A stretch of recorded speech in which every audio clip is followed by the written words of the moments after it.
a good help in that respect.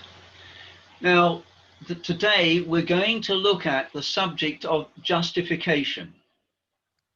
మరి ఈ రోజున మనము మరి నీతిమంతులుగా తీర్చబడుట అనేటువంటి ఒక అంశాన్ని మనం ధ్యానం చేసుకోబోతూ ఉన్నాం. It is one of the spiritual blessings that God gives to every believer when they trust in Christ. ఇది ఒక ఆత్మ సంబంధమైనటువంటి ఒక ఆశీర్వాదం. మరి ప్రభునందు విశ్వాసించిన ప్రతి విశ్వాసికి కూడా ఇది ఇవ్వబడుతూ ఉంది. The biblical name of justification, a biblical meaning rather of justification is not the same as justification means today. మరి ఈ దేవుని యొక్క వాక్యము బైబిల్ చెప్పేటువంటి ఈ నీతిమంతులుగా తీర్చబడుట అనేది మరి సాధారణంగా మనం లోకంలో చూసేటువంటి దానికి మరి వేరుగా ఉంటూ ఉంది. Today, justification means that a person is falsely accused and then shown to be innocent. ఈ రోజుల్లో మనం గమనిస్తే మరి ఈ నీతిమంతుడిగా వ్యక్తి తీర్చబడుట అనేది మరి మనకి ఈ లోకంలో వేరుగా కనబడుతూ ఉంటుంది. But in the New Testament, it is a far better meaning. నూతన నిబంధనలో దీనికి ఉన్నటువంటి అర్థము చాలా మరి అది వేరుగా మనకు కనబడుతూ ఉంటుంది. It means that a person who is guilty has the righteousness of God credited to or put on them. మరి దోషారోపణ చేయబడేటువంటి ఒక వ్యక్తికి మరి ఇది ఈ నీతి అనేది ఆపాదించబడుతూ ఉంటుంది. Please read Romans chapter 4 verse 3. రోమీయులకు రాసినటువంటి పత్రిక 4వ అధ్యాయం 3వ వచనాన్ని మనం చదువుకుందాం. So, carry on brother. 4వ అధ్యాయం 3వ వచనాన్ని చదువుకుందాం. లేఖనమేమి చెప్పుచున్నది, అబ్రహాము దేవుని నమ్మెను, అది అతనికి నీతిగా ఎంచబడెను. Now this is different to God's great forgiveness. దేవుడు అనుగ్రహించినటువంటి మరి గొప్ప క్షమాపణకి దీనికి కొంత వ్యత్యాసం ఉన్నది. When a person is forgiven, they are still guilty of the sin they have committed, even though they are forgiven. ఒక వ్యక్తి క్షమించబడినప్పటికీ కూడా మరి క్షమించబడినా సరే మరి ఆ దోషారోపణ అనేది మరి అంతరంగంలో కలిగి ఉంటాడు. But justification is that God takes his righteousness and puts it on you so that he doesn't class you even as guilty. మరి ఈ నీతిమంతులుగా తీర్చబడుట అనే దానికి మనం కానీ గమనిస్తే మరి ఎవరైతే ఈ దోషారోపణ కలిగి ఉన్నారో దేవుడు ఆయన నీతిని ఈ వ్యక్తిలోనికి ఆయన పెడుతూ ఉన్నట్లుగా మరి మనం గమనిస్తాం. Now, a number of people in the world today, they seek to make themselves right with God by keeping the law. చాలా మంది ఈ లోకంలో మనం గమనిస్తే మరి ఆ దేవుని యొక్క న్యాయ విధులను నెరవేర్చుట ద్వారా వారు నీతిమంతులుగా తీర్చబడాలి అని అనుకుంటూ ఉంటారు. Please could you read Acts 13 verse 39. అపోస్తుల కార్యముల గ్రంథము మరి 13వ అధ్యాయము 39వ వచనంలో ఈ విధంగా రాయబడుతూ ఉంటుంది. చదువుదాం. మీరు మోషే ధర్మశాస్త్రము వలన ఏ విషయములలో నీతిమంతులుగా తీర్చబడలేకపోతిరో ఆ విషయములన్నిటిలో విశ్వసించు ప్రతివాడును ఈయన వలననే నీతిమంతుడిగా తీర్చబడునని మీకు తెలియగాక. So the last part of the verse says we could not be justified by keeping the law. చదవబడినటువంటి ఆ వచనంలో ఆ చివరి భాగంలో గాని మనం గమనిస్తే మరి ధర్మశాస్త్రము నెరవేర్చుట ద్వారా మరి ఏ వ్యక్తి కూడా నీతిమంతుడిగా తీర్చబడడు అని తెలియజేయబడుతుంది. But the first part of the verse tells us that God justifies us from every charge of guilt that the law could bring. ఆ వచనంలో మొదటి భాగము మరి ఏం చెప్తుంది అంటే, మరి ప్రతి వ్యక్తి కూడా, ప్రతి వాడు కూడా మరి ఆ దోషారోపణ చేయబడుతున్నటువంటి యొక్క స్థితి నుంచి మరి దేవుడు నీతిమంతుడిగా వారిని చేయగలడు, తీర్చగలడు అని అక్కడ తెలియజేయబడుతూ ఉంటుంది. So the moment a person trusted Christ, and what a moment that is, he or she is immediately made righteous in the sight of God. మరి ఎవరైతే ఒక పురుషుడు గాని, స్త్రీ గాని ఎవరైనా సరే మరి యేసుక్రీస్తు ప్రభువునందు విశ్వాసం ఉంచుట ద్వారా మరి వారు నీతిమంతులుగా తీర్చబడుతూ ఉంటారు. నీతిమంతులుగా తీర్చబడుతున్నారు అని రాయబడుతూ ఉంది. But why do we need God's justification? అసలు ఎందుకు ఈ దేవుని ఎదుట ఈ నీతిమంతులుగా తీర్చబడుట అనేది అవసరం? Can you read please Job in the Old Testament, chapter 9 verse 2, please? యోబు గ్రంథము 9వ అధ్యాయం 2వ వచనాన్ని మనము చదువుకుందాం. And can you read now please Job chapter 25 verse 4? అట్లానే 25వ అధ్యాయం 4వ వచనాన్ని కూడా మనము చదివినట్లయితే ఈ విధంగా అక్కడ రాయబడింది. వాస్తవమే ఆ సంగతి అంతే అని నేను ఎరుగుదును, నరుడు దేవుని దృష్టికి ఎట్లు నిర్దోషియగును అని రాస్తూ ఉన్నాడు. అట్లానే 25వ అధ్యాయంలో కూడా మనకు ఆ మాటలు మనకు కనబడతాయి. So నరుడు దేవుని దృష్టికి నీతిమంతుడు ఎట్లు కాగలడు, స్త్రీకి పుట్టినవాడు ఆయన దృష్టికి ఎట్లు శుద్ధుడు కాగలడు అని రాయబడుతుంది. The New Testament confirms the guilt of the whole human race. మరి నూతన నిబంధన ఏమని తెలియజేస్తుంది అంటే సర్వ మానవాళి యొక్క దోషములను అది తెలియజేస్తూ ఉంది. And in Romans chapters 1 to 3, God shows the whole human race is guilty before him. మరి రోమీయులకు రాసిన పత్రిక మొదటి 3 అధ్యాయాలు గాని మనం గమనిస్తే మరి సర్వ మానవాళి కూడా మరి దేవుని ఎదుట వారు దోషులుగా మరి వారు తీర్చబడుతూ ఉన్నారు, కనబడుతూ ఉన్నారు. Romans chapters 1 to 3 is like a court scene where 3 types of people are brought before the judge. రోమీయులకు రాసిన పత్రిక మొదటి 3 అధ్యాయాలు గాని మనం గమనిస్తే 3 రకములైనటువంటి ప్రజలు అక్కడ మనకు కనబడతారు. ఏ విధంగా ఒక న్యాయాధిపతికి ఎదుటకు మరి తీసుకురాబడతారో అలాగా 3 అధ్యాయాలలో కూడా మనకు కనబడుతూ ఉంటారు. The first group of people are those who are openly sinful, and they're described in Romans chapter 1 verse 18 to 32. Please, brother, could you read the last verse, Romans chapter 1 verse 32? రోమీయులకు రాసిన పత్రిక మొదటి అధ్యాయం 32వ వచనాన్ని గాని మనం చదివితే అక్కడ ఇట్టి కార్యములను అభ్యసించువారు మరణమునకు తగినవారు అని దేవుని న్యాయ విధిని వారు బాగుగా ఎరిగియుండియు వాటిని చేయుచున్నారు. ఇది మాత్రమే గాక వాటిని అభ్యసించు వారితో సంతోషముగా సమ్మతించుచున్నారు అని మరి అది బాహాటంగా మరి పాపము చేసేటువంటి అటువంటి మనుషుల గురించి ఇది రాయబడింది. So those who are openly sinful are under God's judgment. మరి బాహ్యంగా బహిరంగంగా మరి దాచుకొనక పాపం చేసేటువంటి ఇటువంటి వారు మరి దేవుని యొక్క తీర్పులో వారు నిలబడుతూ ఉన్నారు. But the second group is brought before us in Romans chapter 2 verses 1 to 16.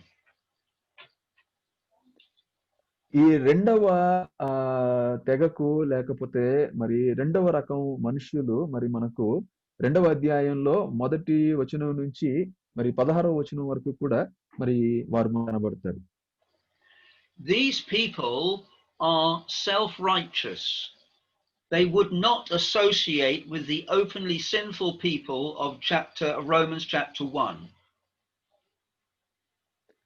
ఇక్కడ రెండవ అధ్యాయంలో కనబడేటువంటి ఈ రకానికి చెందినటువంటి ఈ ప్రజలు ఎవరు అంటే, మొదటి అధ్యాయంలో మరి బహిరంగంగా పాపం చేసేటువంటి అటువంటి వారు కాదు గాని, వీరు తమకు తాముగా స్వనీతిమంతులుగా లేక స్వీయంగా తమకు తాముగా ఒక సొంత నీతిని హృదయాల్లో కలిగి ఉంటారు. అటువంటి వారు ఈ రెండవ అధ్యాయంలో కనబడతారు. But these self-righteous people are also under judgment. Could you read, please, chapter 2, verse 16? ఈ రెండవ అధ్యాయం 16వ వచనంలో గాని మనం చదివితే ఈ రకమైనటువంటి ప్రజలు కూడా అంటే స్వనీతిమంతులైనటువంటి ప్రజలు కూడా మరి దేవుని యొక్క తీర్పులో వారు ఉన్నారని 16వ వచనంలో మనకు కనబడుతుంది. దేవుడు నా సువార్త ప్రకారము యేసుక్రీస్తు ద్వారా మనుష్యుల రహస్యములను విమర్శించు దినమందు ఇలాగూ జరుగును అని రాయబడింది. The third group of people are religious people as represented by the Jew in Romans chapter 2 verse 17 to 29. మూడవ రకానికి చెందినటువంటి ప్రజలు ఎవరు అంటే ఈ రెండవ అధ్యాయంలో మరి 19వ వచనం నుండి మరి 29వ వచనం వరకు కూడా ఇటువంటి వారు కనబడతారు. వారు ఎవరు అంటే మరి మత సంబంధమైనటువంటి మరి వ్యక్తులు అక్కడ మనకు కనబడతారు. You would think perhaps having the law of God, these people might escape the judgment of God. ఒకవేళ బహుశా మనం ఈ విధంగా అనుకోవచ్చు, ఒకవేళ ఈ ధర్మశాస్త్రాన్ని లేకపోతే దేవుని యొక్క న్యాయవిధులను కలిగి ఉండడాన్ని బట్టి చేయుటను బట్టి ఒకవేళ దేవుని యొక్క తీర్పును తప్పించుకోవచ్చు అని బహుశా అనుకోవచ్చునేమో. But could you read chapter 2 verse 27, which shows they are also under judgment? రెండవ అధ్యాయం 22వ వచనాన్ని మనం గమనిస్తే వీరు కూడా దేవుని యొక్క తీర్పు కింద ఉన్నారు. ఈ మత సంబంధమైనటువంటి వారు, మత ఆచారాలను దాన్ని అభ్యసించేటువంటి వారు, చేసేటువంటి వారు. వారెవరు రాయబడింది అంటే, వ్యభిచరింపవద్దని చెప్పు నీవు వ్యభిచరించదవా, విగ్రహములను అసహించుకును నీవు గుళ్ళను దోచెదవా అని రాయబడుతూ ఉంది. వీరు కూడా తీర్పులో ఉంటారని తెలియజేయబడుతుంది. Therefore, the conclusion is that the whole world is guilty before God.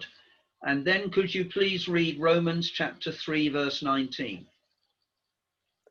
కాబట్టి ఈ విధంగా చూస్తే మరి ఈ మూడు రకాల ప్రజలు కూడా మరి దేవుని యొక్క తీర్పు ఎదుట ఉన్నారు అనేది స్పష్టంగా తెలియజేయబడుతూ ఉంది. అట్లనే 3వ అధ్యాయం 19వ వచనాన్ని కానీ మనం చదివినట్లయితే అక్కడ ఏమని రాయబడింది అంటే, ప్రతి నోరు మూయబడినట్లును సర్వలోకము దేవుని శిక్షకు పాత్రమగునట్లును ధర్మశాస్త్రము చెప్పుచున్న వాటినంటిని ధర్మశాస్త్రమునకు లోనైన వారితో చెప్పుచున్నదని ఎరుగుదుము. This is confirmed in Romans chapter 3 verse 22 and 23. Please could you read them, brother? అక్కడ మరి 3వ అధ్యాయం 23వ వచనంలో ఈ విధంగా రాయబడుతుంది కదా. ఏమన్నాడు అంటే, ఏ భేదమును లేదు, అందరూ పాపము చేసి దేవుడు అనుగ్రహించి మహిమను పొందలేకపోతున్నారు అని అందరిని గురించి రాస్తున్నాడు. So with all the world condemned before God, how can anyone be justified before God? కాబట్టి ఈలాగున మరి ప్రపంచమంతా కూడా మరి దేవుని ఎదుట మరి అది ఆ తీర్పులో మరి ఉంచబడుతూ ఉండగా మరి ఏ విధంగా వారు నీతిమంతులుగా తీర్చబడతారు? The amazing great thing is that God wants to justify the guilty sinner. అద్భుతమైనటువంటి విషయం ఏంటి అంటే, ఈ దోషములతో నిండిన దోషారోపణ కలిగినటువంటి ఈ పాపులైనటువంటి మనుషులందరినీ కూడా మరి దేవుడు వారిని నీతిమంతులుగా తీర్చగలడు అనేటువంటి విషయాన్ని గమనిస్తాం. Could you please read now Romans 8 verse 29 to 30? రోమిలకు రాసినటువంటి పత్రిక 8వ అధ్యాయం 29 నుంచి 30వ వచనం వరకు మనం చదివినట్లయితే అక్కడ ఈ విధంగా రాయబడింది. ఎందుకనగా తన కుమారుడు అనేక సహోదరులలో జ్యేష్ఠుడగినట్లు దేవుడు ఎవరిని ముందు ఎరిగెనో వారు తన కుమారునితో సారూప్యము గలవారగుటకు వారిని ముందుగా నిర్ణయించెను. మరియు ఎవరిని ముందుగా నిర్ణయించెనో వారిని పిలిచెను, ఎవరిని పిలిచెనో వారిని నీతిమంతులుగా తీర్చెను, ఎవరిని నీతిమంతులుగా తీర్చెనో వారిని మహిమపరిచెను అని రాయబడింది. So being made just before God, or receiving his righteousness, is on the road to glory. కాబట్టి ఈ దేవుడు నీతిమంతులుగా తీర్చుట అనేది మనం గమనిస్తే దేవుడు ఎట్లాగ ఏర్పాటు చేస్తున్నాడో వారిని నీతిమంతులుగా తీరుస్తున్నాడు లేకపోతే అనేటువంటి విషయాన్ని బట్టి చూస్తే వారు ఏ విధంగా మరి తరువాత మహిమపరచబడతారో అది కూడా ఇక్కడ రాయబడుతూ ఉంది. An amazing thing is this, that each member of the Godhead, God the Father, the Son, and the Holy Spirit, are all involved to make me righteous in the sight of God. కాబట్టి మనం గమనిస్తే త్రిత్వంలో ఉన్నటువంటి ఈ ముగ్గురు వ్యక్తులు తండ్రి, కుమారుడు, పరిశుద్ధాత్మ వీళ్ళందరూ కూడా కలిసి మరి ఒక వ్యక్తి లేకపోతే నేను నీతిమంతునిగా తీర్చబడడానికి వారు ఏ విధంగా మరి పాలు పొందుచు ఉన్నారో మనకు అర్థమవుతూ ఉంటుంది. God is involved in Romans chapter 3 verse 26. Please could you read it, brother? రోమీయులకు రాసినటువంటి పత్రిక మరి which verse, brother? Verse 26, please. Sorry, I was unclear. Third chapter, right? Yes, chapter. Sorry, Romans chapter 3 verse 26. Yeah, 3వ అధ్యాయము 26వ వచనంలో మనం గమనిస్తే క్రీస్తు యేసు రక్తమందలి విశ్వాసము ద్వారా ఆయనను కరుణాధారముగా బయలుపరిచెను. దేవుడు అప్పటి కాలమందు తన నీతిని కనుపరుచు నిమిత్తము తాను నీతిమంతుడును యేసునందు విశ్వాసము గలవానిని నీతిమంతునిగా తీర్చువాడై ఉండుటకు ఆయన ఇలాగు చేసెను. తండ్రి అయినటువంటి దేవుడు ఏం చేశాడో అక్కడ ఈ వచనంలో రాయబడుతుంది. The Lord Jesus Christ is involved as seen in Romans chapter 3 verse 24. Could you read it, please? 3వ అధ్యాయం రోమీయులకు రాసిన పత్రిక 3వ అధ్యాయం 24వ వచనంలో గమనిస్తే ప్రభువైన యేసుక్రీస్తు ఏ విధంగా ఇందులో ఆయన మరి ఆ భాగాన్ని కలిగి ఉన్నాడో మనల్ని నీతిమంతులుగా తీర్చడానికి ఆ విషయాన్ని అక్కడ తెలియజేస్తూ రాస్తూ ఉన్నాడు. కాబట్టి నమ్మువారు ఆయన కృపచేతనే క్రీస్తు యేసునందలి విమోచనము ద్వారా ఉచితముగా నీతిమంతులని తీర్చబడుచున్నారు అని రాయబడుతుంది.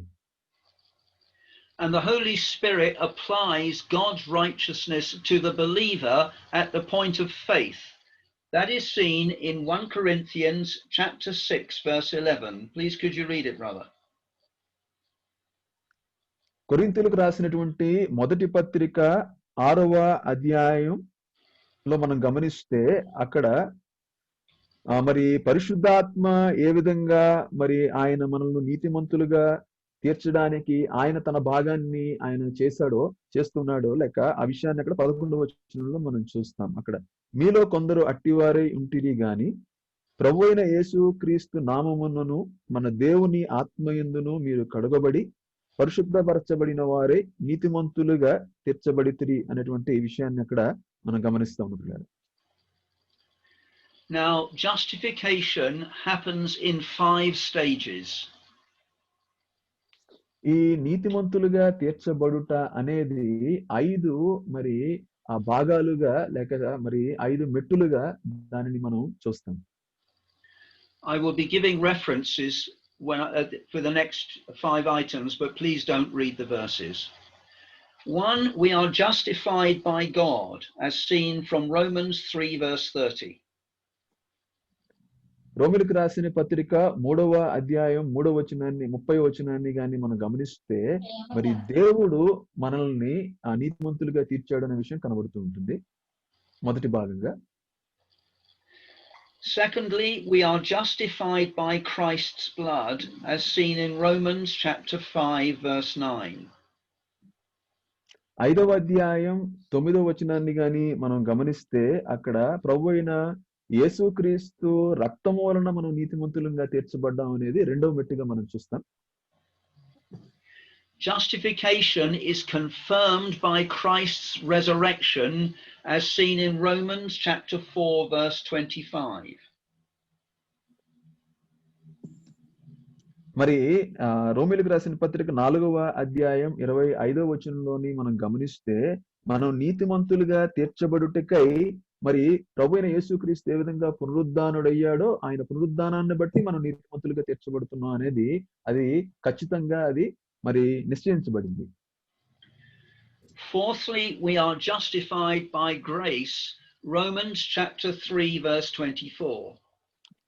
రోమీయులకు రాసిన పత్రిక 3వ అధ్యాయం 24వ వచనంలో గాని మనం గమనిస్తే అక్కడ ఆయన కృప ద్వారా కృప చేత మనం నీతిమంతులుగా తీర్చబడుతున్నాం అనేది 4వ మాటగా భాగంగా చూస్తున్నాం.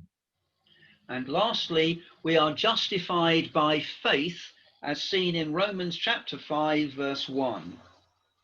రోమీయులకు రాసిన పత్రిక 5వ అధ్యాయం 1వ వచనంలో గాని మనం గమనిస్తే మరి విశ్వాసము వలన మనము నీతిమంతులుగా తీర్చబడుతూ ఉన్నాము అనేది 5వ మెట్టుగా మనం గమనిస్తున్నాం. Now, it is God who justifies. కాబట్టి ఇది దేవుడు ఈ విధంగా మనలను ఆయన నీతిమంతులుగా మనల్ని ఆయన తీరుస్తూ ఉన్నాడు. Can you read Romans chapter 3 verse 30, please? రోమీయులకు రాసిన పత్రిక 3వ అధ్యాయం 30వ వచనాన్ని మనం చదువుదాం. దేవుడు ఒకడే గనుక ఆయన సున్నతి గలవారిని విశ్వాసం మూలముగాను సున్నతి లేని వారిని విశ్వాసము ద్వారాను నీతిమంతులుగా తీర్చును. Now the amazing thing is that God's righteousness is put on us. అద్భుతమైనటువంటి విషయము ఏంటి అంటే దేవుని యొక్క నీతి అనేది అది మనకు అనుగ్రహించబడింది, మన పైన అది పెట్టబడింది. You'll notice in that verse it's a new thought that is now being brought to the Jews. ఆ చదవబడినటువంటి వచనంలో మనం గమనిస్తే యూదులకు ఒక నూతనమైనటువంటి విషయాన్ని అక్కడ వారికి తెలియజేయబడుతుంది, అది తీసుకురాబడుతూ ఉంది. It is both the circumcision that is justified by faith and the uncircumcision that is justified by faith. అక్కడ రెండు విషయాలు మనకు అక్కడ కనబడుతూ ఉన్నాయి. ఒకటి సున్నతి కలిగి ఉండడాన్ని బట్టి నీతిమంతులుగా తీర్చబడుట ఒకటి కనబడుతూ ఉంది. రెండవది మరి సున్నతి లేని వారు కూడా నీతిమంతులుగా తీర్చబడుట అనేటువంటి మరొక విషయం కనబడుతుంది. This was quite revolutionary to the Jewish thinking. మనం గాని గమనిస్తే ఇది మరి ఒక గొప్ప మరి విప్లవాత్మకంగా కనబడుతున్నటువంటి ఒక విషయం. ఎవరికి అంటే అది యూదులకు. You see, their whole history was, we are the people of God and the Gentiles are not. చరిత్రను గాని మనము గమనిస్తే ఇశ్రాయేలులకు యూదులకు ఉన్నటువంటి అభిప్రాయము ఏంటి అంటే మరి మేము దేవుని ప్రజలము, మరి మిగతా అన్యులందరూ కూడా మరి దేవునికి వారి ప్రజలు కాదు అనేటువంటి అభిప్రాయాన్ని మనం చూస్తాం. But now God is saving, forgiving and justifying both the Jew and the Gentile on exactly the same wonderful basis. అదే ప్రకారము ఆ ఒక్క మరి విషయాన్ని బట్టి దేవుడు మరి రక్షిస్తూ ఉన్నాడు. మరి అట్లానే మరి ఆయన ఏ విధంగా ఆయన నీతిమంతులుగా తీరుస్తూ ఉన్నాడు, ఆ విషయాన్ని మనం ఇక్కడ మనం గమనిస్తూ ఉన్నాం. Now we have to discern the difference between Old Testament and New Testament believers. కాబట్టి నూతన నిబంధన విశ్వాసులకును అట్లానే మరి పాత నిబంధన విశ్వాసులకును ఉన్నటువంటి ఆ కొంత వ్యత్యాసాన్ని మనం వివేచించేవారుగా ఉండాలి. The Apostle Paul says in Romans chapter 3 verse 21, but now. అపోస్తలుడైన పౌలు మరి 3వ అధ్యాయం 21వ వచనంలో ఈ విధంగా రాస్తూ ఉన్నాడు. ఇట్లుండగా అని ప్రారంభిస్తూ రాస్తూ ఉన్నాడు. And in verse 26 he says, at this time. 26వ వచనంలో గాని మనము గమనిస్తే మరి ఇక్కడ ఈ విధంగా రాస్తూ ఉన్నాడు. ఇప్పటి కాలమందు, ఈ కాలమందు అని తెలియజేస్తూ రాస్తున్నాడు. So this refers to the church age of today. ఇది మరి ఇప్పటి సంఘ కాలానికి సూచనగా అది తెలియజేయబడుతూ ఉంటుంది. ఇప్పటి కాలం అనేది. But please could you read Romans chapter 3 verse 25? రోమిలకు రాసిన పత్రిక 3వ అధ్యాయం 25వ వచనాన్ని మనం చదివినట్లయితే, పూర్వము చేయబడిన పాపములను దేవుడు తన ఓరిమి వలన ఉపేక్షించినందున ఆయన తన నీతిని కనుపరచవలనని.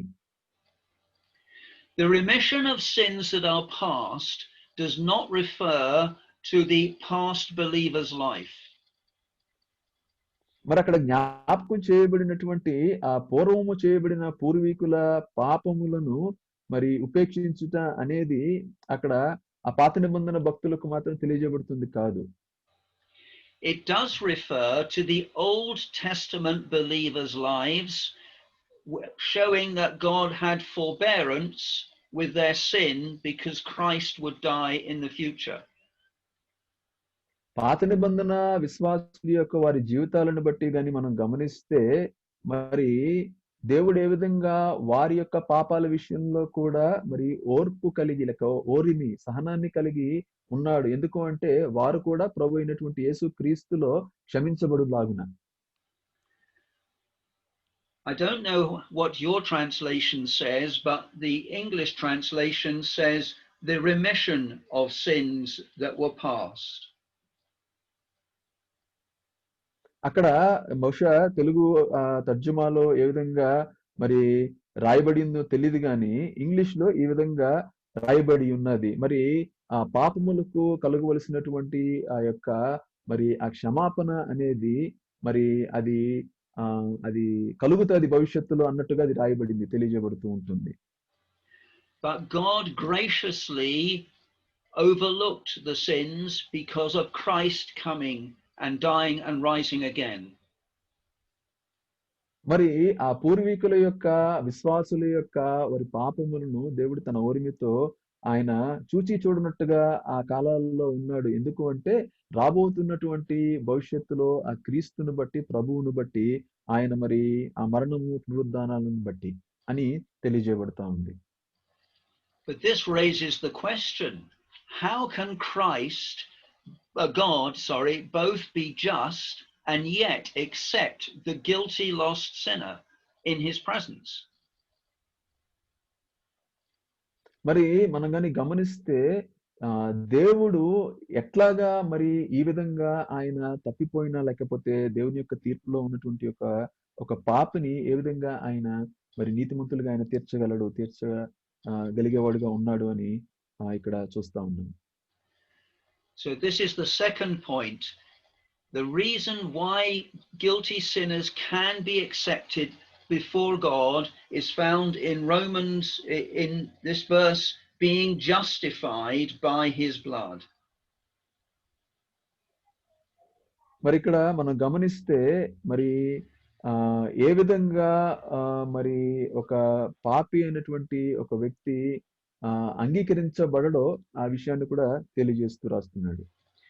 So the basis of my justification is the blood of Christ. What a sacrifice he paid for us.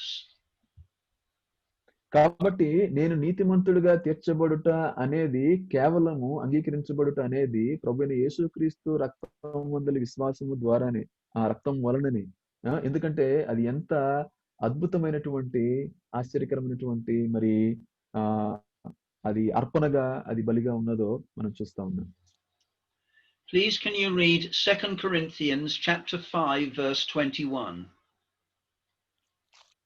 కొరింథీయులకు రాసినటువంటి రెండవ పత్రిక 5వ అధ్యాయం 21వ వచనాన్ని మనము చదివినట్లయితే, ఎందుకనగా మనం ఆయన యందు దేవుని నీతి అగునట్లు పాపం మెరుగని ఆయనను మన కోసం పాపముగా చేసెను. That verse says that God made him, Christ, to be sin for us who knew no sin. అక్కడ రాయబడినది మరి దేవుడు మనము ఆయన యందు ఆయన నీతి అగునట్లుగా మరి పాపం ఎరిగినటువంటి ప్రభువైన యేసుక్రీస్తును మన కోసం ఆయన పాపంగా చేశాడు అని చూస్తా ఉన్నాం.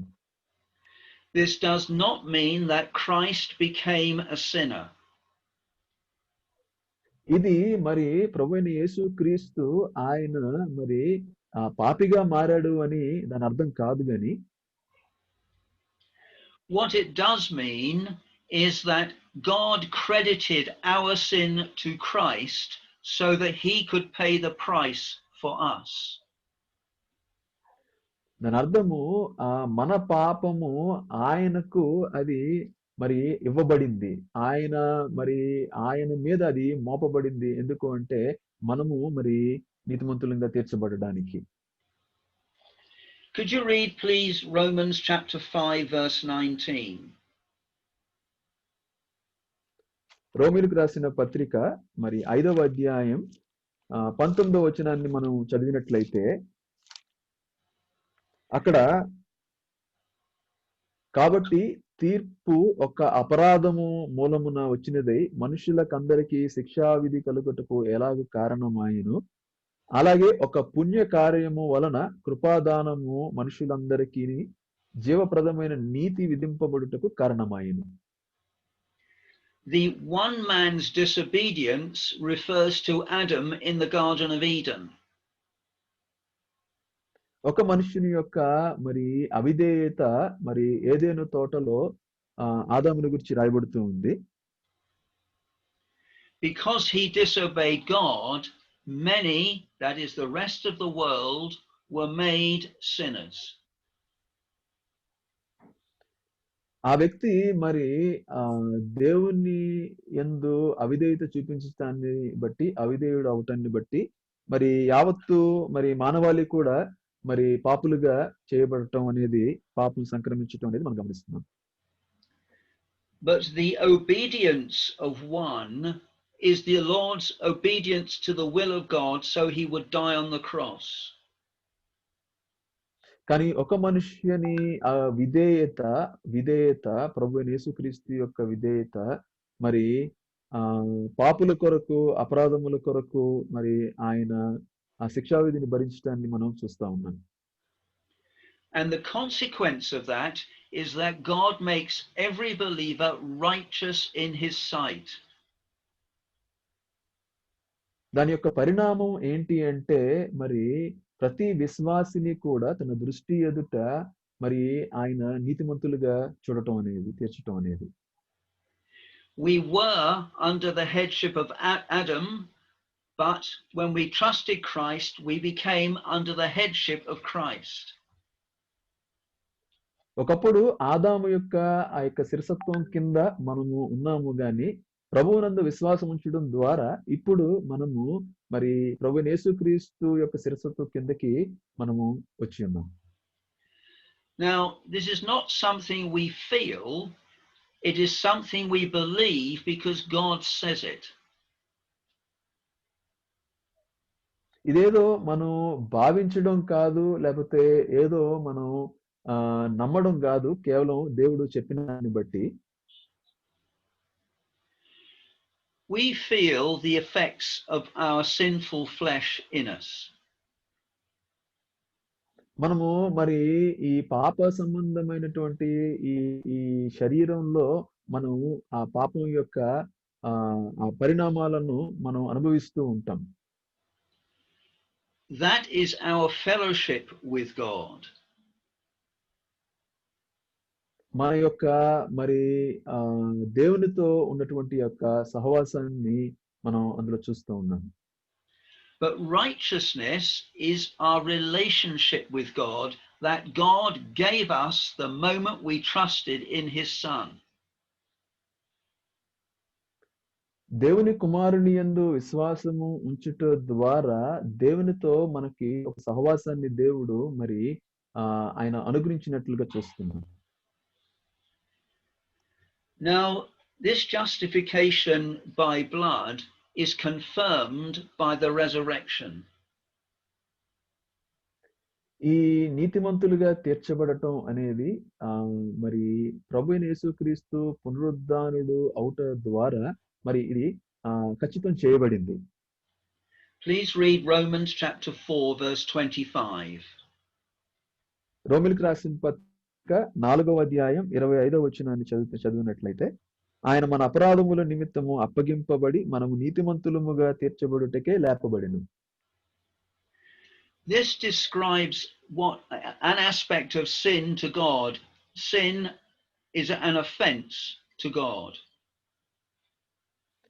ఇక్కడ మనం గమనిస్తే మరి పాపము అనేది దేవుని ఎదుట అది మరి ఒక ఆటంకంగా అది కనబడుతూ ఉంది. But such is the love of God to us that he was prepared to judge his holy son so that we could receive his righteousness. కానీ మనం గమనిస్తే మనము దేవుని యొక్క నీతిని పొందడానికి ఏ విధంగా మరి తన కుమారుడైన యేసుక్రీస్తు మీద మరి ఆ యొక్క పాపం యొక్క మరి అపరాధం మోపబడిందో మనం చూస్తూ ఉన్నాం. The fact of that is confirmed when the scripture says he was raised again for our justification. అది దృఢపరుస్తూ ఉంది ఒక వాస్తవాన్ని. అది ఏంటి అంటే మనము నీతిమంతులంగా తీర్చబడ్డాము అని దేన్ని బట్టి దృఢపరచబడుతూ ఉంది అంటే ప్రభువైన యేసుక్రీస్తు ఆయన పునరుద్ధానుడై లేచుట ద్వారా అది మరి దృఢపరచబడుతూ ఉంది. The amazing, wonderful thing is this: if there was any sin to be left unpaid for, God could not raise Christ from the dead. అద్భుతమైనటువంటి మరి మరి ఒక విషయము ఏంటి అంటే ఇక్కడ ఒకవేళ ఏదైనా ఒక పాపము అది క్షమించబడకుండా అట్లానే ఉండుంటే ప్రభు అయినటువంటి యేసుక్రీస్తు లేపబడేవాడు ఎంత మాత్రం కూడా కాదు. The fact that Christ has risen from the dead is evidence that God is completely satisfied over the question of sin. ప్రభు యేసుక్రీస్తు పునరుద్ధానుడై తిరిగి లేచుట ద్వారా అది ఏం తెలియజేస్తుంది అంటే మరి దేవుడు సంపూర్ణంగా ఆయన తృప్తి చెంది ఉన్నాడు. మరి ప్రతి పాపము కూడా పాపానికి రావాల్సిన ఆ యొక్క మరి శిక్ష అంతా కూడా మరి అది తీర్చబడినట్లుగా ప్రభు యేసుక్రీస్తులో మనం చూస్తా ఉన్నాం. So consequently, God is the source of justification and Christ is the means of justification.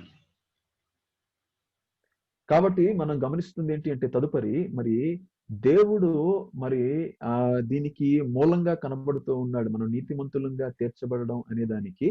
అయితే క్రీస్తు ప్రభు ఆయన దానికి మరి మనం నీతిమంతులంగా తీర్చబడడానికి ఆయన కారణంగా కనబడుతూ ఉన్నాడు. But did we in any way deserve justification? మనము నీతిమంతులంగా తీర్చబడడానికి మరి మనం ఏమైనా అర్హతను ఏమైనా కలిగి ఉన్నామా? Could you please read Romans chapter 3 verse 24? రోమిలికి రాసిన పత్రిక 3వ అధ్యాయం 24వ వచనాన్ని మనం చదివినట్లయితే, కాబట్టి నమ్మువారు ఆయన కృపచేతనే క్రీస్తు యేసునందలి విమోచనము ద్వారా ఉచితముగా నీతిమంతులని తీర్చబడుచున్నారు. Now we know from Ephesians 2 verses 8 and 9 and Romans chapter 11 that grace is undeserved favor. మనం గాని గమనిస్తే ఎఫెసీయులకు రాసిన పత్రిక 2వ అధ్యాయం లో మనం గమనించిన రోమిలికి రాసిన పత్రిక 11వ అధ్యాయంలో కూడా మనం గమనిస్తే మరి దేవుని యొక్క కృప అనేది అది మనకు ఉచితంగా మరి మనం ఏమి అర్హత లేకుండానే అది మనకి ఇయ్యబడినటువంటి దేవుని కృప అనేది చూస్తాం.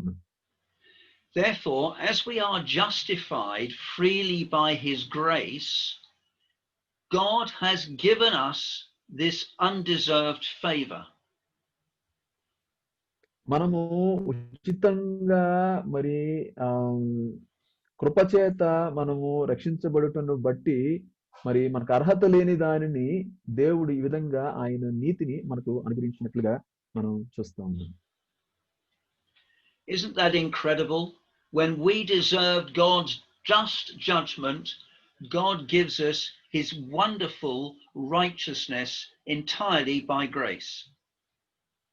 ఇది చాలా అద్భుతం కాదా? మరి దేవుడు కేవలము ఉచితంగా నమ్ముట ద్వారా ఆయన కృప ద్వారా దీనిని మనకు ఆయన అనుగ్రహిస్తూ ఉన్నాడు ఈ నీతిని.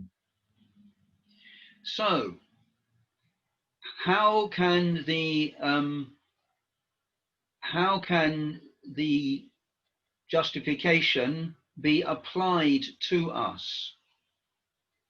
దీనిని ఈ దేవుని యొక్క నీతి లేకపోతే మనం నీతిమంతులంగా తీర్చబడటం లేక సమర్థించబడటం దేవుని ద్వారా అనేది అది మనం ఎట్లా అన్వయించుకోగలం మన అనుదిన జీవితాల్లో?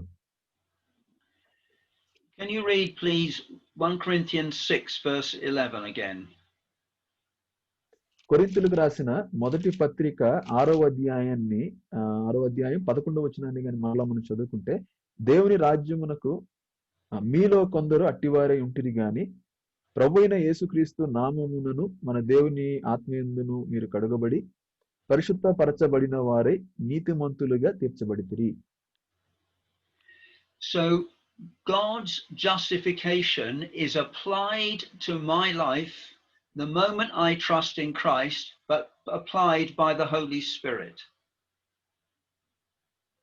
నేను నమ్మిన వెంటనే మరి ఆ నమ్మటాన్ని బట్టి మరి దేవుడు నా ఆత్మయందు మరి ఆ నీతిని ఆయన కలుగు చేస్తున్నట్లుగా చూస్తా ఉన్నాను. Isn't that incredible that God the Father, God the Son, and God the Holy Spirit should all be involved in my salvation and justification? కాబట్టి ఇది మరి ఒక ఆశ్చర్యకరమైనటువంటి అద్భుతకరమైనటువంటి ఒక సంగతి కాదా? మరి ఈ విధంగా దేవుడు మరి కుమారుడు ఈ వచనంలో మనం చూసినట్లుగా పరిశుద్ధాత్మ దేవుడు ముగ్గురు కలిసి వారు మరి మనల్ని నీతిమంతులుగా తీర్చడానికి ఏ విధంగా వారు కలిసి ఉన్నారో మనం చూస్తూ ఉన్నాం. But how can I receive justification? కానీ ఈ నీతిని నేను ఎట్లాగా నీతిమంతునిగా తీర్చబడుట అనేది నేను పొందగలను? Please read Romans chapter 5 verse 1. రోమీయులకు రాసిన పత్రిక 5వ అధ్యాయం 1వ వచనాన్ని చదివినట్లయితే, కాబట్టి విశ్వాసం మూలమున మనము నీతిమంతులముగా తీర్చబడి మన ప్రభువైన యేసుక్రీస్తు ద్వారా దేవునితో సమాధానము కలిగి ఉందము. And please read Romans chapter 3 verse 25 again. 3వ అధ్యాయం 25వ వచనాన్ని కూడా మనం చదివినట్లయితే, పూర్వము చేయబడిన పాపములను దేవుడి తన ఓరిమి వలన ఉపేక్షించినందున ఆయన తన నీతిని కనుపరచవలెనని. So I can receive justification by faith in the Lord Jesus. విశ్వాసము ద్వారా ఈ నీతిని నేను పొందగలను అని మరి ప్రభువైన యేసుక్రీస్తునందు విశ్వాసము ద్వారా పొందగలము అని చూస్తా ఉన్నాం. So the moment I trusted in Christ, God took his justification and the Holy Spirit applied it to my life. క్రీస్తునందు విశ్వాసముంచ తోడనే మరి దేవుని యొక్క నీతిని మరి పరిశుద్ధాత్మ దేవుడు ఏం చేశాడు అంటే ఆయన మన జీవితాల్లోనికి దానిని మనకు ఆయన అనుగ్రహించినట్లుగా మనం గమనిస్తాం. See, Romans chapter 5 verse 1 says being justified. రోమీయులకు రాసినటువంటి మొదటి పత్రికలో చూస్తే నీతిమంతులముగా తీర్చబడుట అనే దానిని మనం చూస్తాం. So that means I am permanently justified before God because of faith in Christ. ఇదేం తెలియజేస్తుంది అంటే మరి సదాకాలానికి సంపూర్ణంగా మరి దేవుడు మనల్ని నీతిమంతులుగా తీర్చాడు క్రీస్తు ద్వారా ప్రభువునందు నమ్మిక ద్వారా విశ్వాసం ద్వారా అని చూస్తాం. Now, can justification ever be undone ఈ or taken నీతిమంతులుగా away? తీర్చబడుట అనేది మన యొద్ద నుంచి అది ఎప్పుడైనా అది తీసుకొని పోబడుతుందా, వెనక్కి తీసుకోబడుతుందా? Please read Romans chapter 8, verse 33 and 34. రోమిలికి రాసిన పత్రిక 8వ అధ్యాయం 33, 34 వచనాలని మనం కానీ చదివినట్లయితే, దేవుని చేత ఏర్పరచబడిన వారి మీద నేరం మోపువాడెవడు? నీతిమంతులుగా తీర్చువాడు దేవుడే. శిక్ష విధించువాడెవడు? చనిపోయిన క్రీస్తు యేసే. అంతేకాదు మృతులలో నుండి లేచిన వాడును, దేవుని కుడి పార్శ్వమున ఉన్నవాడును, మన కొరకు విజ్ఞాపనము కూడా చేయవాడును ఆయనే. A question is asked, who shall lay anything to the charge of God's elect? ఇక్కడ ఒక ప్రశ్న వేయబడుతూ ఉన్నది.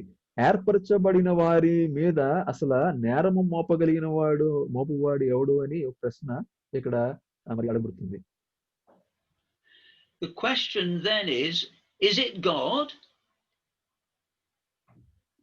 అయితే ప్రశ్న అది దేవుడా?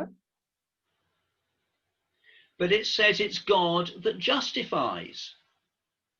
అది ఏం చెప్తుందంటే, కానీ దేవుడు మరి మనల్ని నీతిమంతులుగా తీర్చేవాడు అని చెప్తుంది.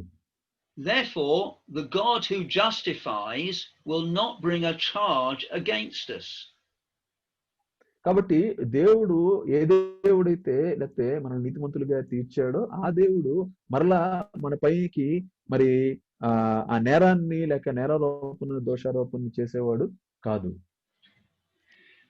There can be no higher court than God himself. మరి దేవుని కంటే కూడా ఉన్నతమైనటువంటి న్యాయస్థానం మరొకటి లేదు. So as God would not charge the believer because of Christ, therefore they are justified in his sight. Therefore they are justified in his sight.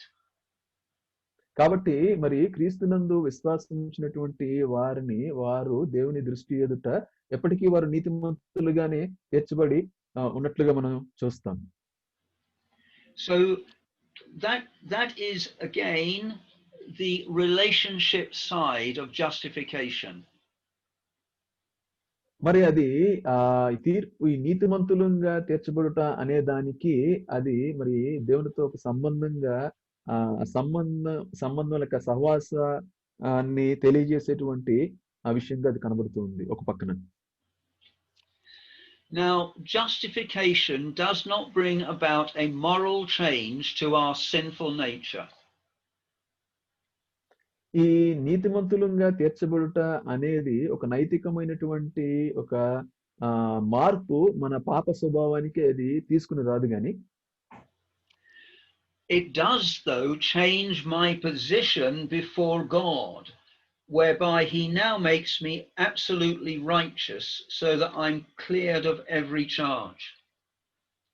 కానీ దేవుని ఎదుట నా స్థానాన్ని అది మారుస్తూ ఉంది. ఏ స్థానం అంటే మరి ఎప్పటికీ కూడా మరి నేరస్థాపన అనేది మన పైన జరగకుండా ఉండడానికి ఆ స్థానాన్ని అది మారుస్తూ ఉంది. So justification is that God not only clears our sins completely, but accepts us as righteous in his sight because of Christ. మరి ఈ నీతిమంతులుగా తీర్చబడుట అనేది మరి పాపములను మరి తీసివేయటం మాత్రమే కాదు, కడిగివేయటం మాత్రమే కాదు గాని మరి సంపూర్ణంగా క్రీస్తునందు మనల్ని అంగీకరించడాన్ని అది తెలియజేస్తూ ఉంది. That is an absolutely incredible truth, that I am made righteous in the sight of God by faith in Christ alone. అది నిజముగా అది చాలా అద్భుతమైనటువంటి, అది వాస్తవమైనటువంటి సంగతి. విశ్వాసము ద్వారా, క్రీస్తునందలి విశ్వాసము ద్వారా మరి నేను సంపూర్ణంగా దేవుని ఎదుట మరి నీతిమంతునిగా నేను తీర్చబడ్డాను అనేది. I hope that is helpful to you, and if anybody has got any questions, then please ask. ఇది మరి మీ అందరికీ కూడా చాలా మరి ఎంతో సహాయకరంగా ఉన్నదని నేను అనుకుంటా ఉన్నాను. ఒకవేళ మీకు బహుశా ఏమైనా ప్రశ్నలు ఉంటే మీరు నన్ను అడగవచ్చు.